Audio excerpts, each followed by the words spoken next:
strategy to connect people and provoke them to be about something bigger than themselves.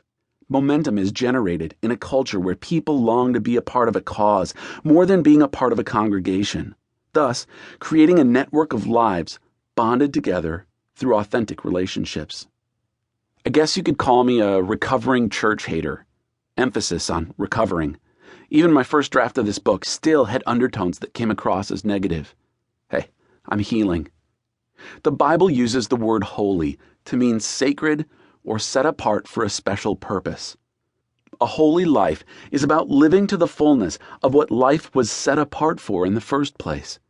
Anything else is profane. I'm writing this book because I love the church and can envision all that it could be. This book reflects my own journey toward a new way of thinking about how church is done. It gives an account of failures that fueled new ideas. I'm not trying to supply a model, but tell a story of how we have structured our church to connect, empower, and release people with passion. The idea is to cultivate a deeper understanding of the shift that needs to take place if churches want to implement a simplified strategy of ministry that connects faith with real life. This book examines the life of Jesus in relation to his desires to see others invited into community. Jesus loved to see messy lives intersect and become beacons for the gospel.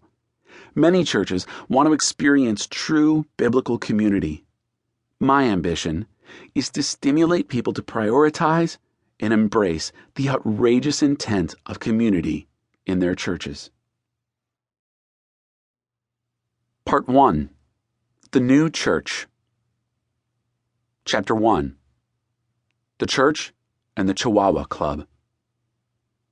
Becoming a church leader. I never want to be a pastor.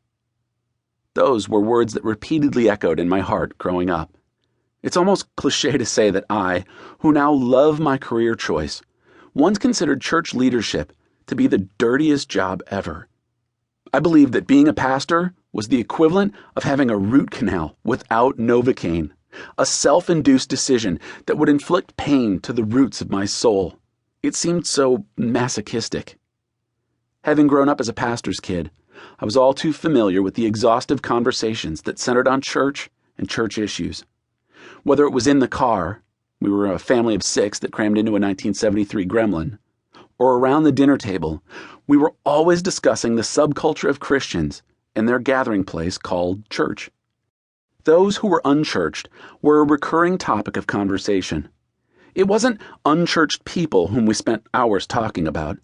It was church people and their intolerant response to the unchurched.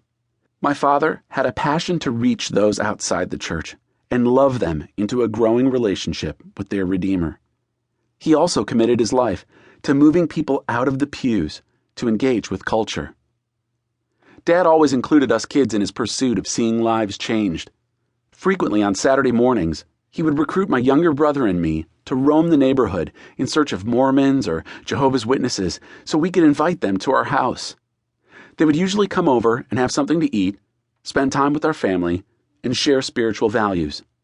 Later, when I was a high school student, my dad offered me a group leader role in his ministry, taking students into the inner city to reach out to drug addicts, prostitutes, alcoholics, and the homeless.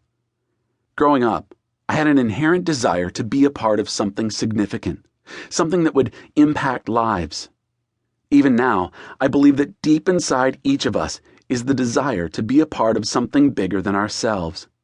None of us want to spend our days feeling as though our lives have no value, worth, or purpose. But as far as I could see, church was not the place to experience something bigger. As a young adult, I had a few bad church experiences that aligned me with a personal equivalent of the cinematic aphorism, "Hasta la vista, baby." I wanted nothing to do with organized institutional church or those within it. You know which ones I'm talking about.